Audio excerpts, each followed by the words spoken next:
Bonjour, c'est moi, j'ai un rôle de 099. Je vais commencer une solution à un jeu Da Vinci Code. Donc voilà.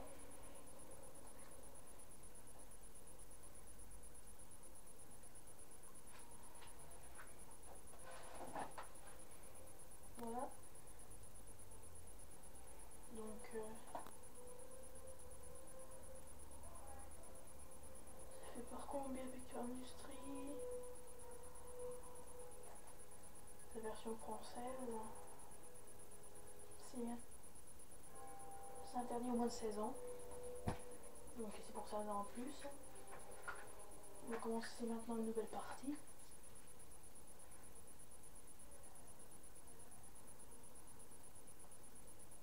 Et ça commence un peu, c'est un jeu de PS2. Da Vinci Code.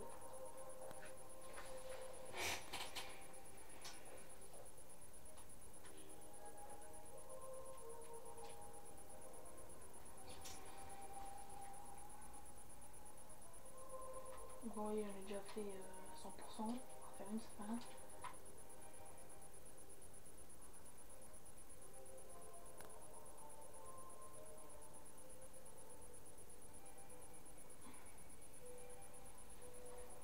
Donc on va commencer.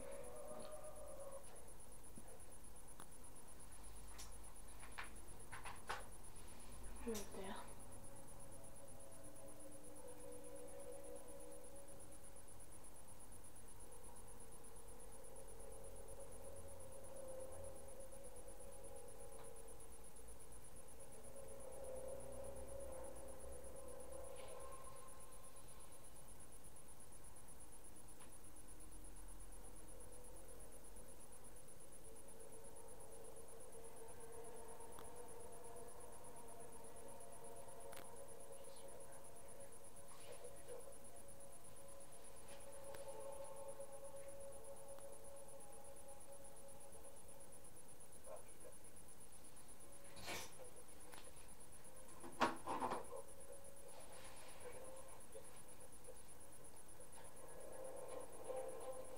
Professeur Langdon, merci d'être venu.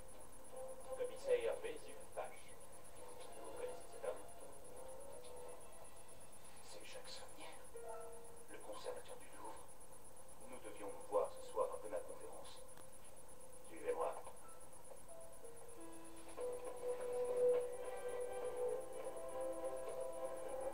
Il semblerait que M. Saunière se soit...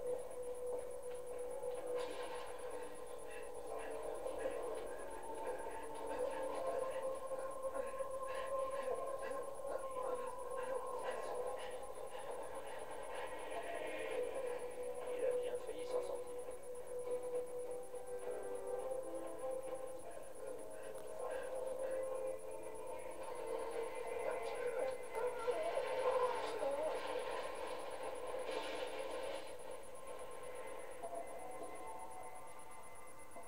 Vous n'auriez pas dû courir, monsieur Saunière.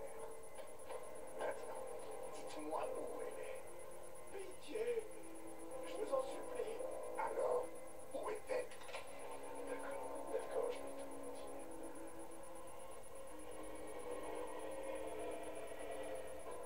Les barreaux ne servaient à rien. Je crois. C'est ce que m'ont dit les autres.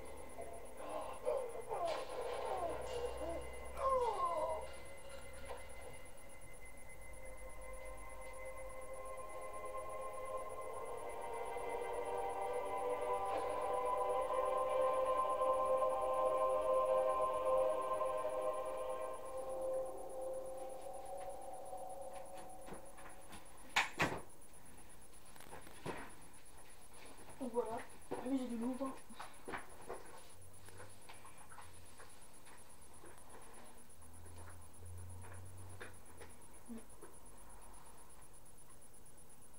Donc là on va commencer par observer le corps.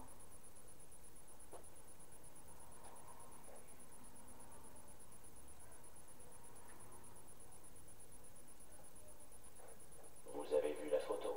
Vous ne devriez donc pas être surpris.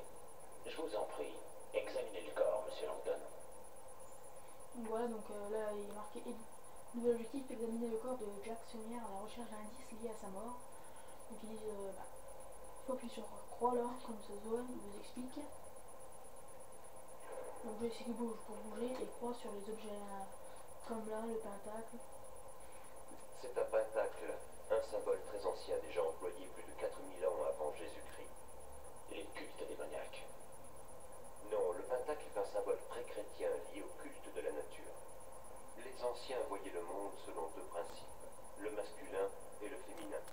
Ce pentacle représente la part féminine de l'univers, un concept que les historiens des religions appellent le féminin sacré ou la grande déesse. Sonnier en était un spécialiste. Sonnier s'est dessiné une déesse sur l'estomac. Intéressant. Voilà, donc après vous examinez ses vêtements. Il s'est déshabillé, a plié ses vêtements et les a rangés lui-même. Pardon. Très méticuleux pour un homme à l'agonie. Je crois qu'il a voulu nous montrer que tout ce qu'il faisait avait une signification. Même sa nudité pourrait avoir un sens.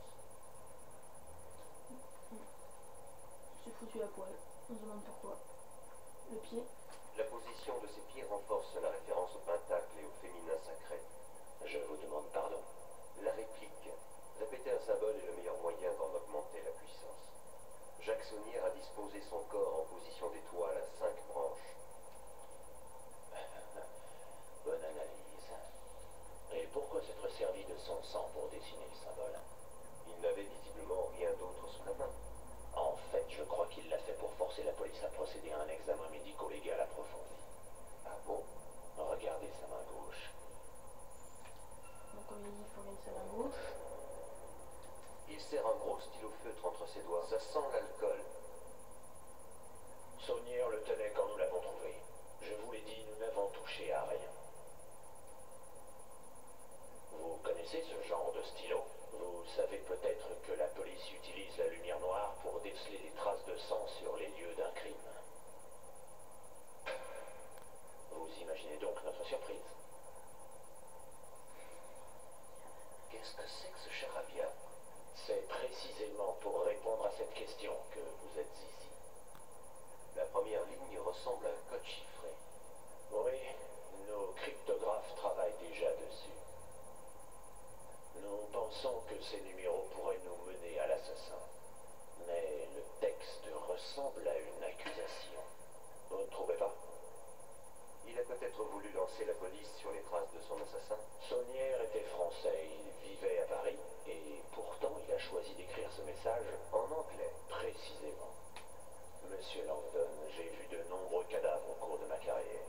Croyez-moi, quand un homme est assassiné, ses dernières pensées se concentrent rarement sur la rédaction d'un message spirituel codé et incompréhensible. Je crois qu'il ne pensait qu'à une chose: se venger. Sonnier a écrit ce message pour nous dire qui l'a tué. Mais ça n'a aucun sens. Vous m'avez dit qu'il avait été attaqué par quelqu'un qu'il avait apparemment invité. Vu les circonstances, j'imagine que s'il avait voulu vous dire qui l'a tué, il aurait tout simplement écrit le nom du meurtrier. Précisément, précisément. Commissaire? Un instant, s'il vous plaît. Oui. Commissaire, un agent du service de cryptographie est arrivé. C'est inadmissible. J'avais bien précisé. Désolée de vous déranger, commissaire, mais Ce n'est pas le moment. j'ai déchiffré le code numérique. Mais avant tout, j'ai un message urgent pour Monsieur Langdon. Pour Monsieur Langdon? Il faut que vous contactiez d'urgence l'ambassade américaine.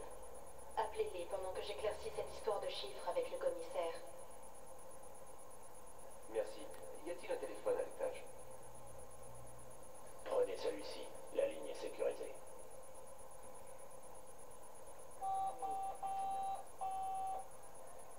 Bonjour, vous êtes bien chez Sophie Neveu. Je suis absente pour le moment, mais... Mademoiselle Neveu, je crois que vous vous êtes trompé de... Non, non, c'est le bon numéro. C'est le code à 3 chiffres sur le papier que je vous ai donné. Mais... C'est le système automatisé de l'ambassade. Vous devez taper un code d'accès pour relever vos messages. Elle m'a Les donné... numéros que M. Sonnier a écrits étaient une plaisanterie numérique. Donc là, comme dit, on doit appuyer sur L2 pour aller dans les objets. Ensuite, L2, ça servira à voir tout ce qu'on a vu durant notre partie. Donc là, on doit faire ça, examiner. Ah, c'est le numéro que je suis censé appeler. R2, téléphone portable utilisé. C'est la suite de Fibonacci, dans laquelle chaque nombre est égal à la somme. Monsieur Langdon, surtout, restez de marbre à l'écoute de ce message. Vous êtes en danger. Suivez très exactement mes instructions. Dites à Fash que l'un de vos amis vient d'avoir un accident. Puis, demandez à vous rendre aux toilettes au bout de la grande galerie. Commissaire, malgré la gravité des événements, je pensais que vous aimeriez savoir que Jacques Saunière avait l'intention de vous faire marcher. Apparemment non. J'informerai mon directeur que vous n'avez plus besoin de mes services.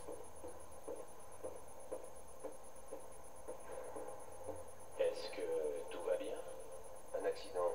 Un de mes amis. Je dois prendre le premier avion ce matin. Voulez-vous vous asseoir? En fait, j'aimerais me rendre aux toilettes. Les toilettes sont à l'extrémité de la grande galerie. Je vous accompagne? Non, merci. Je préfère rester un peu seul. Il faut que je retourne dans le bureau de Saunière. Vous m'y retrouverez quand vous aurez fini, si vous voulez bien. J'aurai d'autres questions à vous poser.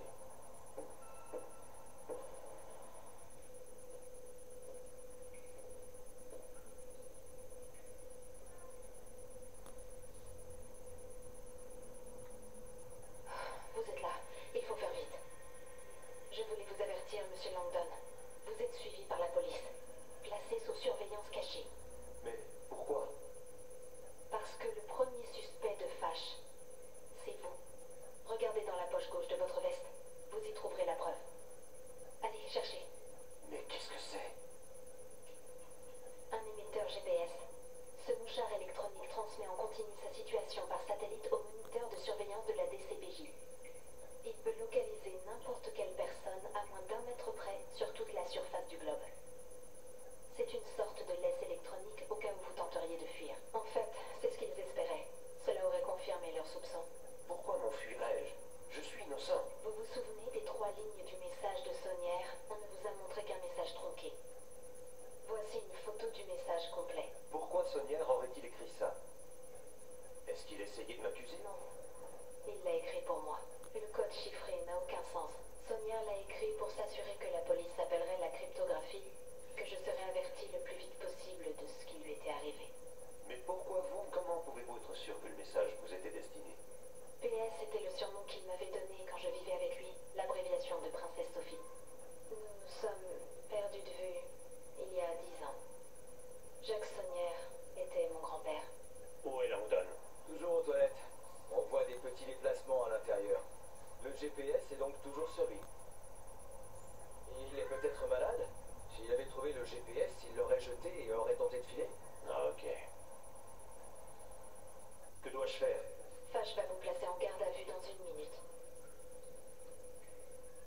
Je peux vous aider à sortir d'ici, mais il faut agir vite. Vous voulez que je m'enfuie? C'est la meilleure chose à faire. Si vous restez, vous passerez des semaines en préventive. Mais si vous rejoignez votre ambassade, votre gouvernement vous protégera en attendant que je prouve votre innocence. Oubliez ça. Dites plutôt à Fash que le message s'adressait à vous et que ce n'est pas une accusation. Fash est convaincu de votre culpabilité. Le seul moyen de sortir d'ici est de détourner son attention. L'émetteur GPS? Il faut lui faire croire que vous fuyez. Si nous le jetions par la fenêtre, sur une des voitures, je parie que la police se lancerait à sa poursuite. Mais l'émetteur ne pèse pas plus d'1 gramme. Essayez de trouver quelque chose de lourd auquel on pourrait le fixer. Quelque chose de lourd, comme dans le film Un savon. Voilà qui fera la Du différence. savon? Ça peut marcher. Aidez-moi à ouvrir cette fenêtre.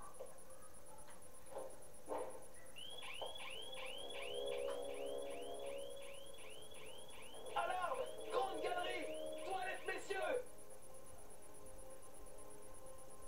Où est Langdon? Toujours aux toilettes. Il a dû casser un carreau de la fenêtre. Je le savais. Il essaie de s'enfuir. Vite, Robert, aidez-moi à ouvrir cette fenêtre. Et Dépêchez-vous. la suite plus tard.